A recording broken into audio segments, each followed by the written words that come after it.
మీరు ATM card వాడుతున్నారా? Chip based కార్డా లేక మ్యాగ్నెటిక్ స్ట్రిప్ కార్డో చూసుకున్నారా? ఎందుకంటే ఈ నెల 31 తర్వాత మ్యాగ్నెటిక్ స్ట్రిప్ కార్డు ఏటీఎం కార్డులు పనిచేయవు. మీ దగ్గర ఉన్న పాత డెబిట్ క్రెడిట్ కార్డులను వెంటనే మార్చుకోవాల్సిందే. సైబర్ క్రైమ్కు చెక్ పెడుతూ సెక్యూర్డ్ డెబిట్ క్రెడిట్ కార్డుల్ని అందిస్తున్నాయి బ్యాంకులు.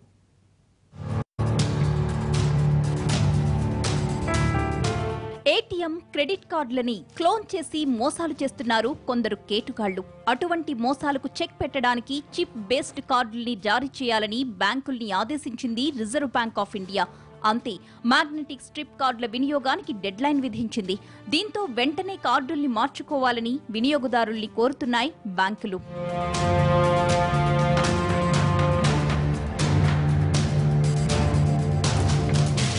ఇప్పటికే చాలా బ్యాంకులు తమ కస్టమర్లకు ఎలక్ట్రానిక్ చిప్ కలిగిన ఏటీఎం కమ్ డెబిట్ కార్డ్స్ ని జారీ చేశాయి. ఇటువంటి వాళ్లకు డిసెంబర్ 31 తరువాత కూడా ఎలాంటి ఇబ్బంది ఉండదు. అయితే ఇంకా చాలా మంది వద్ద మ్యాగ్నెటిక్ స్ట్రిప్ కార్డులే ఉన్నాయి. ఇటువంటి వాళ్లే ఇప్పుడు ఇబ్బంది. ఈ నెలాఖరులోగా వీళ్లు తమ కార్డుల్ని మార్చుకుంటే సరే, లేదంటే తరువాత మ్యాగ్నెటిక్ స్ట్రిప్ కార్డ్స్ పనిచేయవు. కనుక ఏటీఎంలో డబ్బులు తీసుకోవాలంటే సాధ్యం కాదు.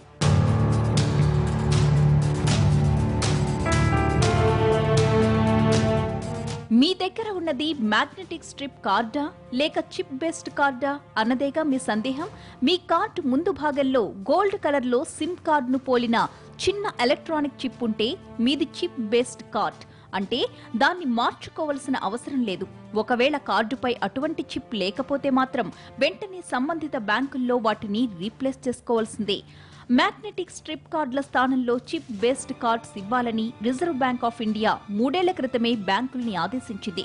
దీంతో 2015 సెప్టెంబర్ 1 నుంచి చిప్ బేస్డ్ కార్డులను మాత్రమే జారీ చేస్తున్నాయి బ్యాంకులు. అయితే అంతకు ముందే తీసుకున్న కార్డులకు చిప్ ఉండదు. కనుక ఈ నెలాఖరు తరువాత అవి పనిచేయవు అన్నది విస్పష్టం. అలాగే ఈ కార్డుల మార్పిడికి బ్యాంకులు ఎలాంటి అదనపు రుసుం వసూలు చేయడం లేదు.